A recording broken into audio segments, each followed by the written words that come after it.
కాశీనాయన క్షేత్రం గురించి మీలో ఎంతమందికి తెలుసు? ఎందుకు ఈ క్షేత్రం ఇప్పుడు వివాదాస్పదమైంది? రాజకీయాల గురించి మాట్లాడే ముందు, ముందుగా మనం ఈ క్షేత్రానికి ఎంత విశిష్టత ఉంది? ఆ క్షేత్రము ప్రాశస్త్యం ఏంటనేది ఒక్కసారి మనం తెలియజేయాలనే ఉద్దేశంతోటే మనం ఈరోజు ఈ వీడియోతో మీ ముందుకైతే వచ్చాం. ముందుగా ఆ టెంపుల్ గురించి ఒక్కసారి తెలుసుకుందాం మనం. ఏ ప్రాణికైనా ఆకలికి మించిన అవసరం ఏదీ ఉండదు. ముఖ్యంగా మనుషుల విషయానికొస్తే కోటి విద్యలు కూటి కోసమే అంటారు. అన్నదాత సుఖీభవ అని పెద్దలు ఊరికే చెప్పలేదు. ఆకలితో ఏ సమయంలో వెళ్ళినా తీర్చటానికి కాశీనాయన క్షేత్రం సిబ్బంది సిద్ధంగా ఉంటారు. అర్ధరాత్రి వెళ్ళినా కాశీనాయన క్షేత్రంలో ఆకలి తీరుస్తారు. దేశ మొట్టమొదటి ప్రధాని జవహర్లాల్ నెహ్రూ ఆకలి గురించి గొప్ప మాట చెప్పారు. ఆకలి ఉన్న వారికి అన్నం కావాలే తప్ప దేవుడితో పనేంటని ఆయన ఏనాడో అన్నారు. ఆకలికున్న విలువ అలాంటిది. ₹1,00,00,000 సంపాదించిన వ్యక్తికి మరో 1,00,00,000 అది సమకూరిన తర్వాత ఇంకా ఏదో కావాలన్న ఆశ ఉంటుంది. కిలో బంగారం ఉన్నా సంతృప్తి చెందకుండా మరో కిలో కావాలని కోరుకుంటారు. ఇలా కోరికలనేవి ఎప్పటికీ తీరవు. కానీ కడుపు నిండిన తర్వాత పిడికెడు కూడా తినడానికి ఆసక్తి చూపరు. ఆకలి తీర్చే అవధూత కాశీరెడ్డి నాయన ప్రజల దృష్టిలో దేవుడయ్యారు. ఆయన పేరుతో జిల్లా రాష్ట్ర సరిహద్దులు దాటి అన్నదాన కేంద్రాలు వెలిసాయి. ఎక్కడ కాశీరెడ్డి నాయన క్షేత్రం ఉంటుందో అక్కడ ఆకలి తీరుస్తారన్న విశ్వాసం ప్రజల్లో ఉంది. ఆకలి తీర్చేవారిని దేవుడిగా పూజించటంలో తప్పేముంది? కాశీనాయన ఒక ఆధ్యాత్మిక గురువు. ఆయన ఆంధ్రప్రదేశ్లోని శ్రీ పొట్టి శ్రీరాములు నెల్లూరు జిల్లా సీతారామపురం మండలంలోని బెడుసుపల్లిలో జన్మించారు. అతిరాజ గురువయ్యచ అనే గురువుచే ప్రభావితుడైన ఆయన కాశీ నుండి కన్యాకుమారి వరకు అనేక క్షేత్రాలను సందర్శిస్తూ తీర్థయాత్రలు చేశారు. 1999 డిసెంబర్ 6న ఆయన మరణించగా ఆయన జ్ఞాపకార్థం కడప జిల్లాలోని నరసాపురం కేంద్రంగా కాశీనాయన పేరిట రాష్ట్ర ప్రభుత్వం మండలాన్ని ఏర్పాటు చేసింది. ఆయన పేరు మీద కడప జిల్లాలో జ్యోతి క్షేత్రం వెలిసింది. కాశీనాయన సమాధి ప్రదేశం 7వ జ్యోతి క్షేత్రంగా విరాజిల్లుతోంది. ప్రతి సంవత్సరం దత్త జయంతి సందర్భంగా కాశీరెడ్డి నాయన భక్తులు కడప జిల్లాలోని కాశీనాయన మండలంలోని జ్యోతి క్షేత్రంలో కాశీనాయన ఆరాధనోత్సవాలు నిర్వహిస్తారు. క్షేత్రానికి వచ్చిన వేలాది మందికి అన్నదానం చేయించే కార్యక్రమం కాశీనాయన ముందుగానే చేయించి పాడుపడిన ఆలయాలకు జీర్ణోద్ధరణ చేసి అక్కడ ప్రతిరోజు అన్నదానం జరిగేలా ఏర్పాటు చేశారు. మరి ఇంత విశిష్టత ఉన్న ఈ టెంపుల్కి ఎందుకు ఈ వివాదాలు చుట్టుముడుతున్నాయి రవి? ఈ ఏదైతే కాశీనాయన క్షేత్రం అంతా కూడా నల్లమల అటవీ ప్రాంతంలో ఉండడంతో ఈ ప్రాంతం అంతా కూడా ఒక టైగర్ జోన్లో అయితే ఉంది.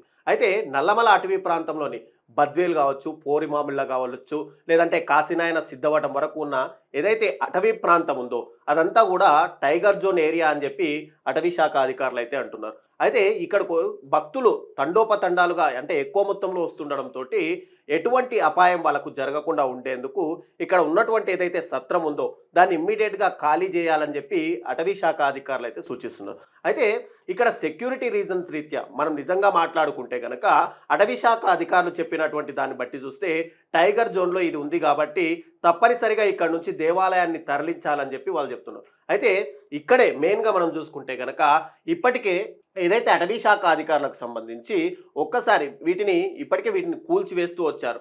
అంటే మనం చూస్తే కనుక సత్రాలు కావచ్చు, వాష్రూమ్లను కూడా ఇప్పటికే కూల్చారు. గతంలో అటవీ శాఖ అధికారులు అక్కడి నిర్మాణాలు ఏవైతే ఉన్నాయో వాటిపైన ఎప్పుడు కూడా అభ్యంతరాలు తెలపలేదు. కానీ అంటే ఇక్కడ టెంపుల్ ఉంది, ఇది అటవీ జోన్లో ఉంది అని మాత్రమే అధికారులు చెప్పారు. కానీ కూల్చాలి అనే వరకు మాత్రం వాళ్ళు నిర్ణయం అయితే తీసుకోలేదు. అప్పుడు వైఎస్ జగన్మోహన్ రెడ్డి హయాంలో అటవీ శాఖకు సంబంధించి శ్రీ భూపేందర్ యాదవ్జీకి కూడా అక్కడ వైఎస్ జగన్మోహన్ రెడ్డి గతంలోనే లెటర్ కూడా రాశాడు. ఇక్కడ ఉన్నటువంటి ఏదైతే 13 హెక్టార్ల భూమి అటవీ చట్టం నుంచి మినహాయించి అప్పటి కేంద్ర అటవీ శాఖ మంత్రి అయినటువంటి భూపేందర్ యాదవ్కు లేఖ కూడా ఆయన రాశారు. అయితే అటవీ సంరక్షణ చట్టం రాకముందే, ఏదైతే ఇప్పుడు కొత్తగా అటవీ శాఖ సంరక్షణ చట్టం వచ్చిందో అది రాకముందే ఇక్కడ కాశీనాయన క్షేత్రానికి సంబంధించి ఎన్నో కార్యకలాపాలు జరుగుతున్నాయి, దేవాలయాలు కూడా ఉన్నాయి అని చెప్పి కేంద్రం దృష్టికి అయితే జగన్మోహన్ రెడ్డి తీసుకెళ్లారు. అంతేకాకుండా కడప ఎంపీ అయినటువంటి వైఎస్ అవినాష్ రెడ్డి సైతం పలుమార్లు కేంద్ర ప్రభుత్వ దృష్టికి ఇదే సమస్యను తీసుకెళ్లారు. అయితే ఒక్కసారి మనము మెయిన్గా టాపిక్లోకి మాట్లాడే ముందు అసలు ఇక్కడ కూల్చివేతల గురించి ఒకసారి మనం చూడొచ్చు. అంటే రీసెంట్గానే ఏవైతే కూల్చివేతలు జరిగాయో దానికి సంబంధించి ఇవి మన దగ్గర ఉన్నటువంటి మెయిన్గా ఫోటోలు. అయితే ఇక్కడ అంటే గతంలో చూసుకుంటే గనక ఎంతో అలరారిన ఈ క్షేత్రంలో అంటే గోవులు ఈ సంరక్షణ మనం చూసుకుంటే గనక వాటిని పూర్తిగా అంటే ఆవులు నిల్వ చేసే దానా స్థలం కావచ్చు అన్నీ కూడా పూర్తిగా శిథిలం చేసేశారు. కాబట్టి దీన్ని అంటే ఇక్కడ మనం ఒక్కసారి వీడియో ఫుటేజ్ కూడా మనము చూస్తే గనక వీటికి సంబంధించిన వీడియో ఫుటేజ్ కూల్చివేతలది.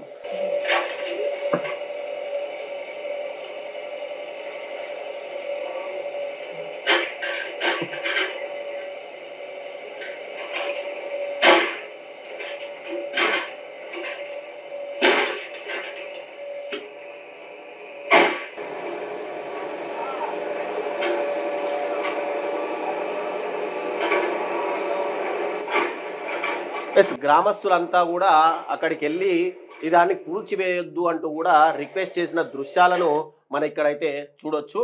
అయితే దీనికి సంబంధించి మెయిన్గా మనం మాట్లాడితే కనుక ఏదైతే ఈ కూల్చివేతలు జరుగుతున్నాయో ఈ కూల్చివేతల్ని పూర్తిగా ఆపమని అటవీ శాఖ అధికారులకు ప్రభుత్వం నిర్దేశించినప్పటికీ సూచించినప్పటికీ కూడా కొన్ని ఆల్రెడీ కూలిపోయిన నిర్మాణాలు అయితే మళ్ళీ స్టార్ట్ చేశారు. కానీ ఇక్కడ మనం ఒక్కసారి చూసుకోవచ్చు, దీనిపైన స్పందిస్తూ వైఎస్ జగన్మోహన్ రెడ్డి కూడా ఒక ట్వీట్ అయితే చేశారు. దానికి సంబంధించిన ట్వీట్ మనం ఒక్కసారి చూస్తే కనుక నాకు వచ్చినటువంటి అర్జీ దానికి సంబంధించిన విషయాలు విన్న తర్వాత ప్రభుత్వం పైన నా కామెంట్ ఏంటి అంటూ కూడా జగన్మోహన్ రెడ్డి పై ఇది చాలా పెద్ద ట్వీట్. కాకపోతే దీంట్లో మెయిన్ పాయింట్స్ విషయం మనం మాట్లాడుకుంటే కనుక ఆగస్టు 7, 2023 కేంద్ర పర్యావరణ అటవీ మంత్రిత్వ శాఖ ఆదేశాలు ఇచ్చినా కూడా ఆ క్షేత్ర పరిరక్షణకు మా ప్రభుత్వం నడుం బిగించిన మాట వాస్తవం కాదా అంటూ కూడా జగన్మోహన్ రెడ్డి ప్రభుత్వాన్ని అయితే ప్రశ్నించారు. ఇక అదే నెల అన్నట్టు ఆగస్టు 18, 2023 అప్పటి కేంద్ర అటవీ శాఖ మనం ఇందాక మాట్లాడుకున్నట్లు భూపేంద్ర యాదవ్కి కూడా ముఖ్యమంత్రి హోదాలో జగన్మోహన్ రెడ్డి అప్పుడు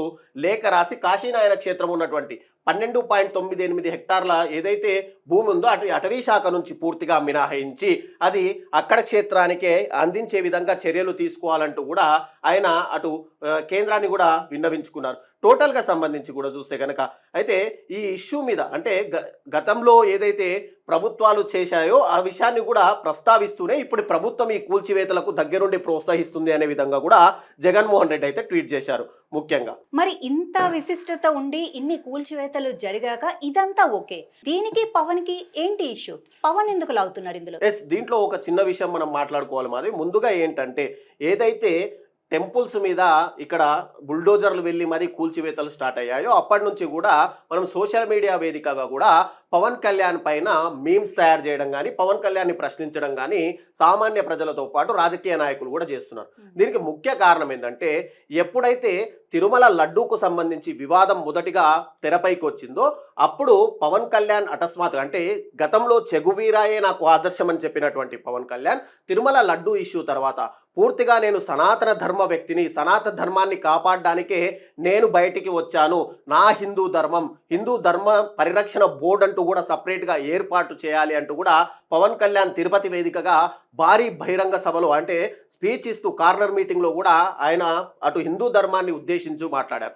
ఇంతటితో ఆగిపోకుండా పవన్ కళ్యాణ్ స్వయాన తాను ఒక దీక్ష కూడా తీసుకొని తను యాగాలు నిర్వహించడం, ఆ తర్వాత కూడా కనకదుర్గ అమ్మవారి టెంపుల్ ఏదైతే ఉందో విజయవాడలో ఆ టెంపుల్ మెట్లను కూడా తను కడుగుతూ పసుపుతో కుంకుమతో అలంకరిస్తూ టెంపుల్ పైకి వెళ్ళడం, ఆ తర్వాత ఎన్నోసార్లు కూడా నేను సనాతన ధర్మ పరిరక్షకుడిని అంటూ మాట్లాడారు. మరి ఇంత ప్రాశస్యం ఉన్నటువంటి ఈ టెంపుల్ ఏదో విశిష్టత ఉన్నటువంటి కాశీనాయన టెంపుల్ అంటే గత 4 దశాబ్దాలుగా ఈ టెంపుల్ ఎంతో మంది పేదవారికి రాత్రనక పగలనక భోజనాలు పెడుతున్నటువంటి ఇంత గొప్ప టెంపుల్ని ఇక్కడ అటవీ శాఖ ఆధ్వర్యంలో ముఖ్యంగా ఇక్కడ పవన్ కళ్యాణ్ ఎందుకు టార్గెట్ చేస్తున్నారు అంటే ఇదంతా కూడా అటవీ శాఖ ఆధ్వర్యంలో ఉంది. ఇప్పుడు పవన్ కళ్యాణ్ ఈ అటవీ శాఖకు సంబంధించి టోటల్గా ఆయన మినిస్టర్గా కూడా ఉన్నారు, రాష్ట్రానికి ఉప ముఖ్యమంత్రిగా కూడా ఉన్నారు. ఇప్పుడు ఆయనకు సంబంధించిన శాఖకు సంబంధించిన ఆ ఏరియాలోనే కూల్చివేతలకు చేస్తుంటే పవన్ కళ్యాణ్ ఎందుకు స్పందించలేదు? ఒక సనాతన ధర్మ వ్యక్తిగా తనకు తాను ఎక్స్పోజ్ చేసుకుంటూ బహిరంగ సభల్లో మాట్లాడినటువంటి పవన్ కళ్యాణ్ ఈ టెంపుల్ మీద ఇప్పటి వరకు నోరెందుకు మెదపలేదు?